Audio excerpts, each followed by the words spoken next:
Here's an issue, though. You're an intelligent dude. You have found a way to, I would imagine, make 10x, 20x what you were making at the CIA almost immediately after leaving. Right. The people with the level of intelligence to work at the CIA, and I'm assuming that there needs to be some IQ requirement, right? You could have all this stuff where you don't feel guilt, but if you're dumb, it's not going to work, right? You need to have an aptitude. You need to be able to learn these things. You need to be able to learn them quickly, and you need to put them out in the field. Somebody with that level of intellect and that lack of, do we call it empathy, or lack of the feeling of guilt, that's a huge advantage in the regular workplace. It is. You would rise quickly and make so much more money. So how do we incentivize these people?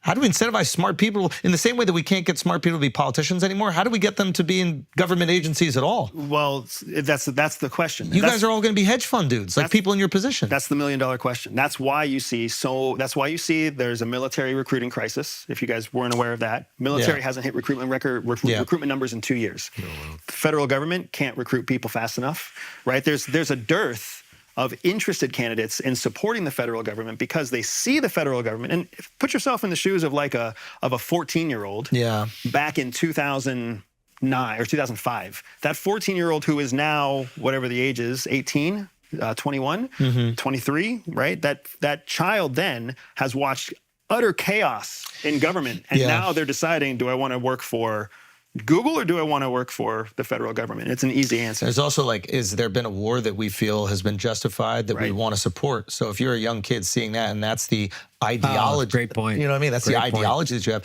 I mean, getting people to, getting people to join the army around like World War II might have been one of the easier things to do. You're like, I want to go defend my nation. Even after 9/11, there are people who are like, I want to go. Let's get this get back. Nobody can fuck with America. Not while we're here. So I guess it is up to America and the powers that be to make sure that whatever wars we're engaging in are just enough to sacrifice our lives. And if there is waning military support, that's on you. Correct. Do you know what I mean?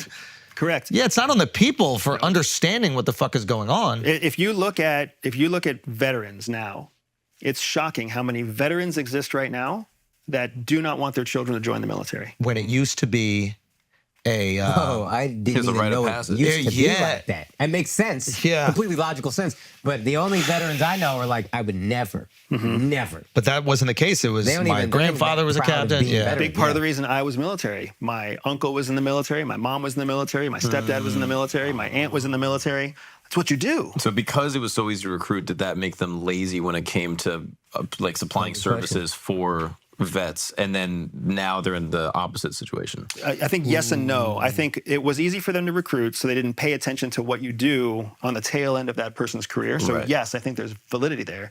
But I think the larger thing that happened there is, as the information age also took over, 20 years in the military between 1990 and 2010 is a massive 20-year transformation in technology. So then we all woke up to the fact that the reason that there is a veterans affair, there's a reason, the reason you get lifetime medical benefits is because when you serve for the U.S. military, they don't care about your health and your well-being and your mental health. Like, you're there to be a cog in a war wheel.